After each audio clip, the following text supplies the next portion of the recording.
Hello everyone, it's me, your host, Simon Dexter. And it is October 1st. I was going to do this really funny overdone bit where I do shots of me in Halloween masks.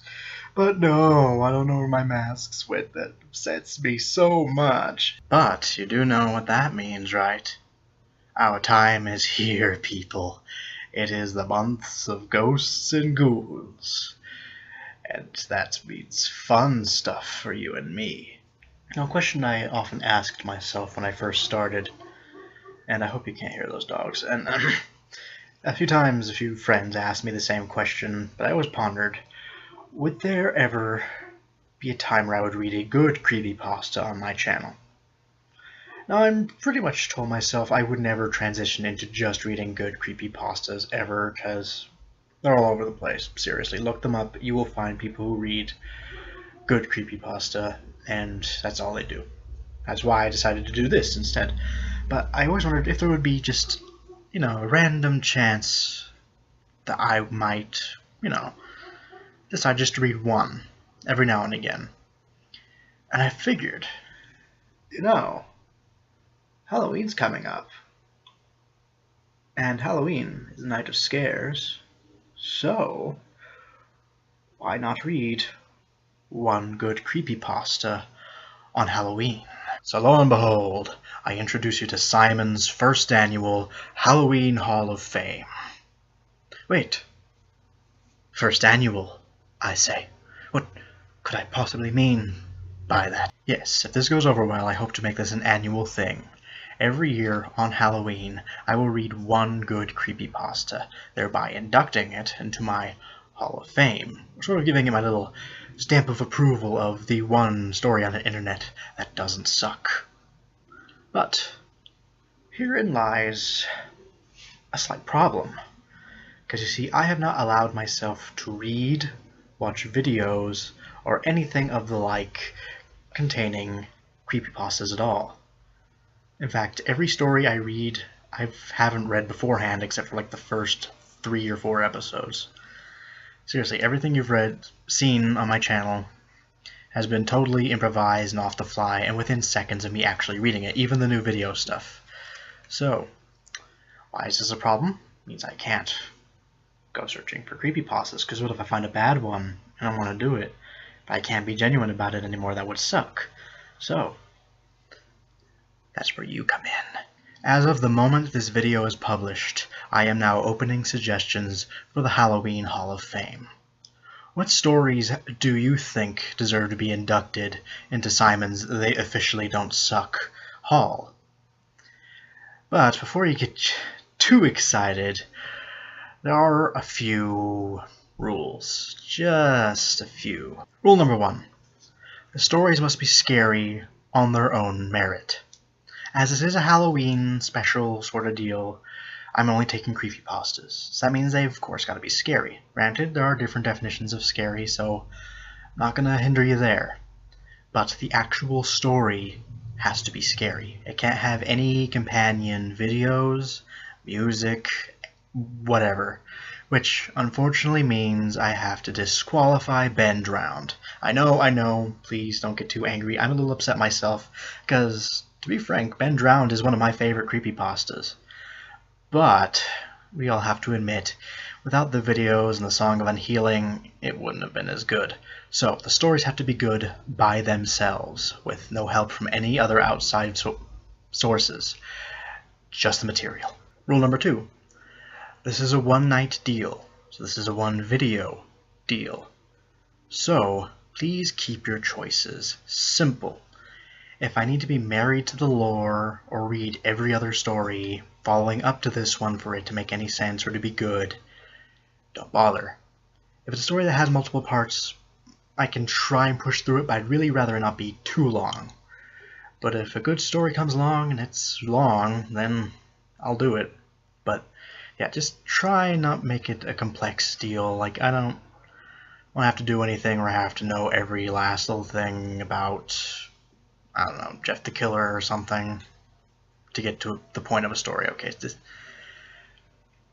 narrow your mindset to something nice and easy. It's a one-time Halloween scary story thing, not a huge I'm going to be doing this all the time sort of deal.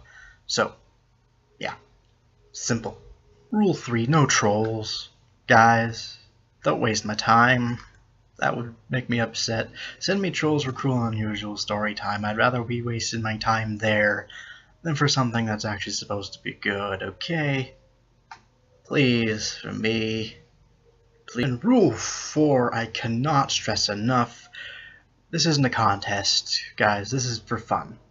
So, if I don't pick the story you suggest, it is nothing personal. So please, please, don't get butthurt if I don't pick your story. Because look at this. Look at it this way. It's an annual thing. I might actually get to your story the year after. Okay, so just be patient with me. And frankly, if I don't pick your story, it may just be because one story in particular popped out more than that one did that particular year. You never know. Okay, so just be a good sport and have fun with this, okay? That's all I'm asking of you. That's about it for the rules as far as I can think of. However, I am not done. I know. You're tired of hearing me talk. But I do have a few preemptive, frequently asked questions I'd like to cover just because repeating myself is a huge pet peeve of mine. I don't like doing it, so I'm probably not going to. I will just refer you back to this point of this video. If there's new ones, I of course will cover them myself, but this will cover ones I think might show up, but if they don't, I got to them anyway. So here we go.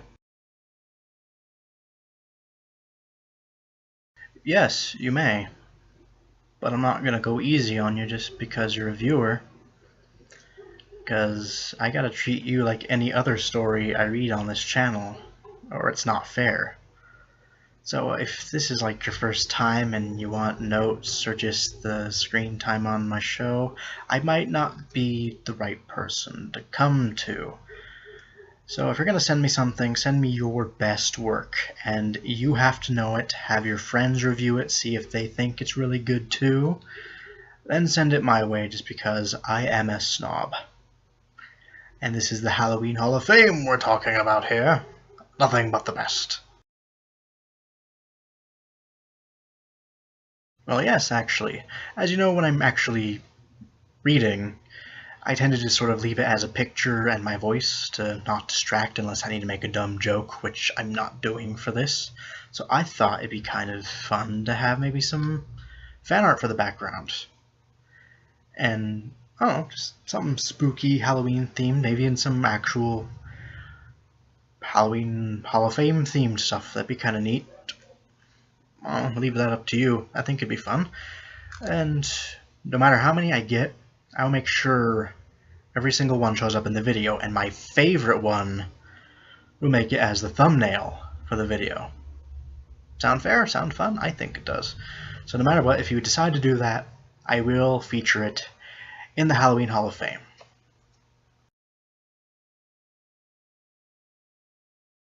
There are a couple of good ways to go about it, actually. My preferred method is if you were just to leave links in the description, not in the description, in the comments below in this video. That would be the fastest and easiest way for me, and the best way of not getting looked over. So, for your stories, easy, just link for the Creepypasta Wiki or wherever you find your story, and just send me to it from there. If you're leaving pictures, you link to your DeviantArt or your Tumblr. I find it just like that.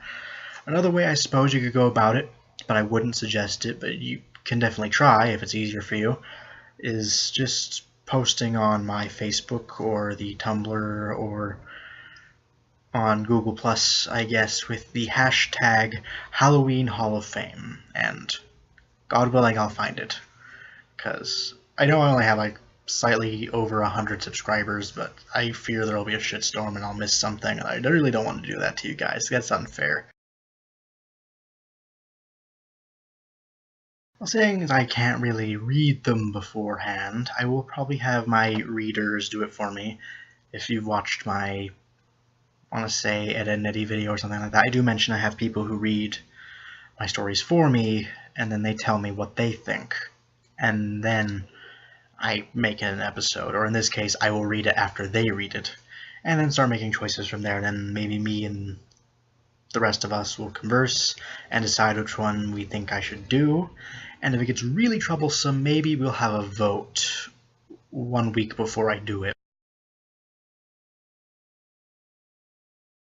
Okay, so the official deadline for everything is October 29th.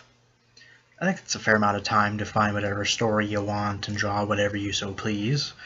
So, yeah, fair. Because I will actually be spending the 30th working on the video so that it is ready for Halloween. And as one little thing with stories though, if you so happen to turn the story in by the 28th or on the 29th, we probably have already made our decision, so just keep that in mind. You might want to be a little speedy with story choices. But don't worry, we will read everything and take everything into account. But if you turn it in that late, don't count on your story getting in, to be honest with you. Because by that time I hope to have made a decision of what I'll be reading. Just something to keep in mind. And as for pictures, you have until the midnight of the 29th into the 30th. After that, I will not be accepting anything else. You might be able to sucker me if it's really early on the 30th, but I'll be working on the video by that afternoon, so better hope you're fast and better hope your sob story works if that's the case.